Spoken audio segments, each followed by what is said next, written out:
wabarakatuh. Perkenalkan, nama saya Nurlika Syafitri. NIM saya F2018-011070.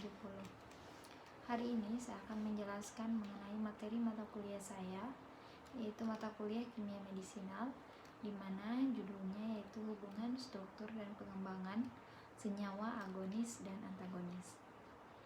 Poin pembahasan yang akan saya bahas pada video kali ini yaitu: pertama, agonis dan antagonis; kedua, kombinasi obat; ketiga, antagonis pada fase farmakokinetik; keempat, antagonis pada fase farmakodinamik; dan terakhir, hubungan struktur kimia senyawa agonis dan antagonis. Yang pertama, agonis dan antagonis. Agonis obat tidak hanya penting untuk merancang obat atau dalam membuat komposisi obat, tetapi juga digunakan secara luas karena banyak aksi obat berdasarkan antagonis dengan agonis endopen seperti biokatalis hormon dan neurotransmitter, atau kemungkinan bekerja sebagai antimetabolit terhadap metabolit penting pada proses biokimia. Contohnya yaitu curare bekerja dengan memblok reseptor dari senyawa neurotransmitter asetilkolin pada penghubung saraf otonom. Yang kedua yaitu organofosfat bekerja sebagai racun saraf dan insektisida dengan cara memblok enzim asetilkolinesterase sehingga kadar asetilkolin dalam tubuh menjadi berlebihan. Keempat yaitu antihistamin bekerja dengan memblok tempat aktivitas histamin endogen.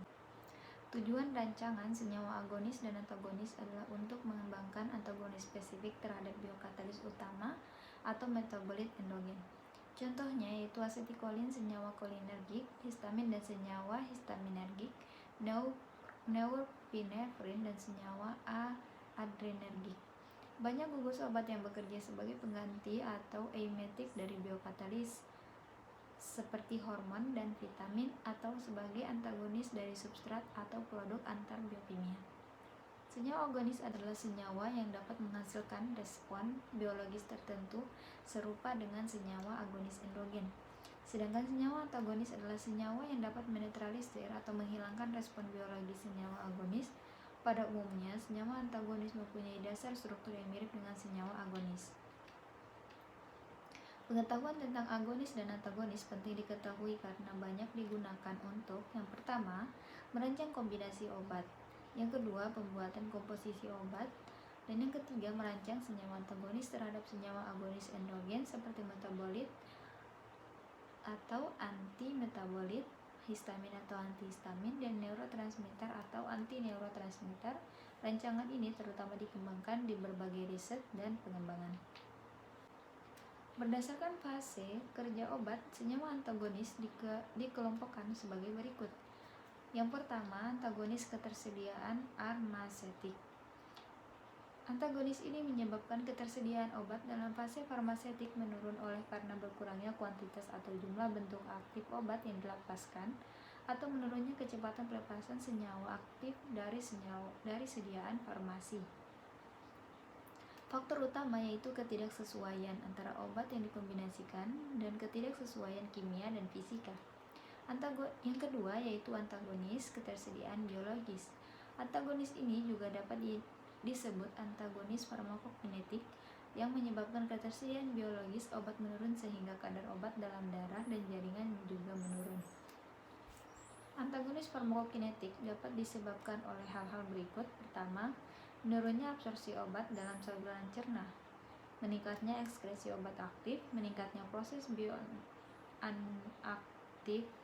obat, dan menurunnya kadar obat aktif karena ada interaksi kimia secara langsung antara obat yang dikombinasi.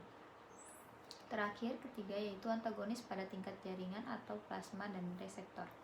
Antagonis ini juga disebut antagonis farmakodinamik yang mempengaruhi proses interaksi obat dengan reseptor spesifik sehingga menurunkan respon biologis obat.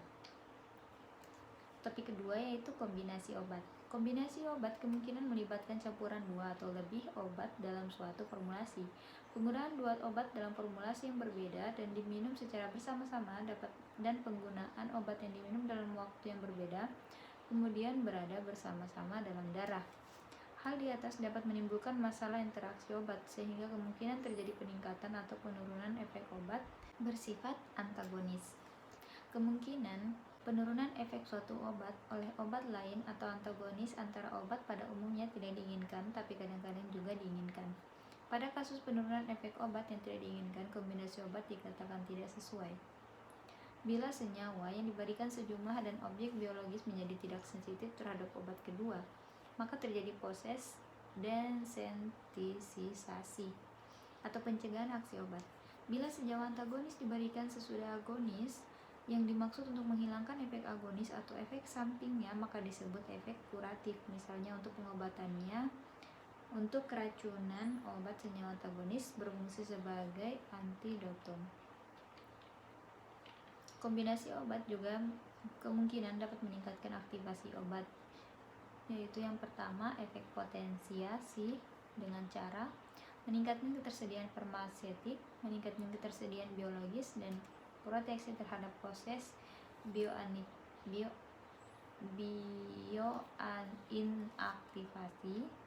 penurunan ekskresi obat dan meningkatnya proses bioaktivasi. Efek sinergisme yang berdasarkan pengaruh pada fase farmakodinamik.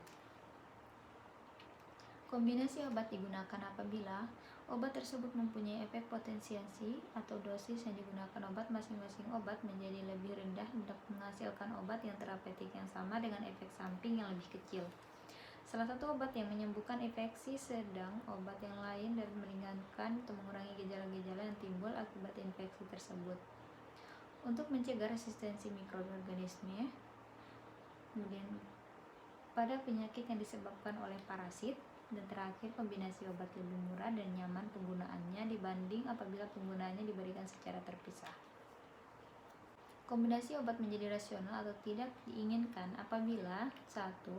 Salah satu obatnya menimbulkan efek potensiasi yang berlebihan terhadap obat lainnya. 2. Salah satu obatnya tidak tercampurkan dengan obat yang lain.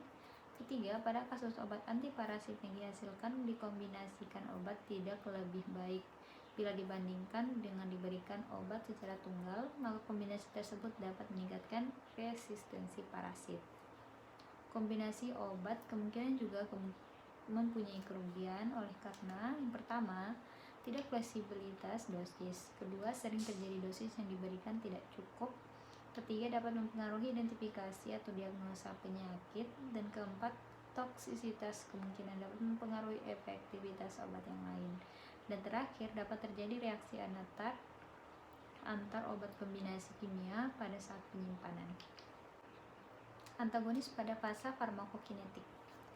Antagonis pada fase farmakokinetik pada umumnya adalah antagonis kimia atau netralisasi. Dasar dari antagonis kimia adalah adanya interaksi antara obat pada objek biologis sesudah absorpsi. Antagonis kimia akan berinteraksi dengan senyawa agonis menghasilkan produk tidak aktif sehingga jumlah agonis yang berinteraksi dengan reseptor menurun atau aktivitas biologis juga menurun.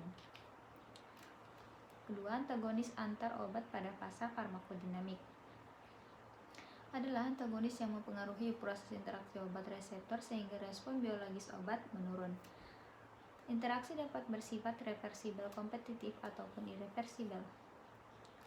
Antagonis kompetitif yaitu senyawa antagonis dan agonis yang berkompetisi atau kompetitif dalam merebutkan tempat reseptor sehingga jumlah agonis yang berinteraksi dengan reseptor menurun dan aktivitas agonis akan menurun.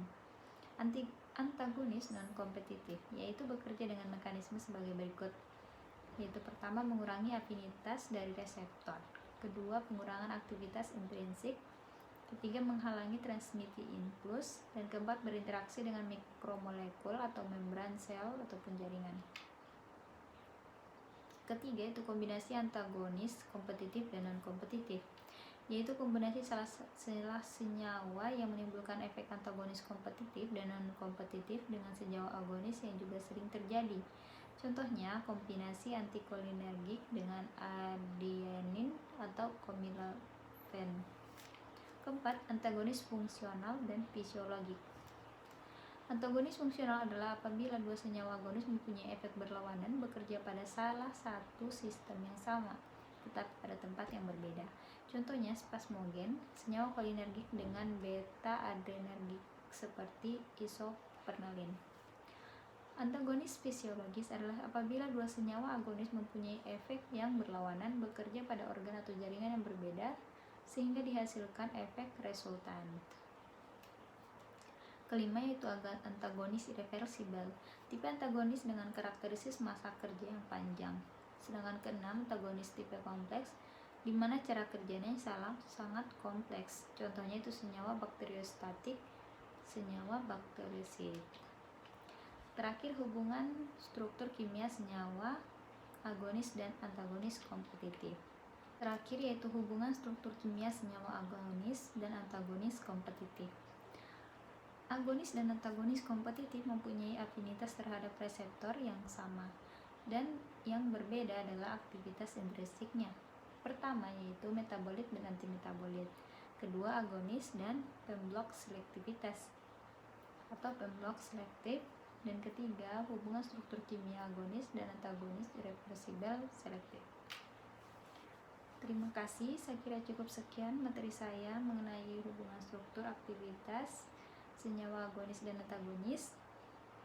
Semoga pemaparan tadi dapat memberi pembelajaran kepada teman-teman semua. Lebih dan kurangnya mohon dimaafkan. Bila taufiq wa hidayah. Assalamualaikum warahmatullahi wabarakatuh.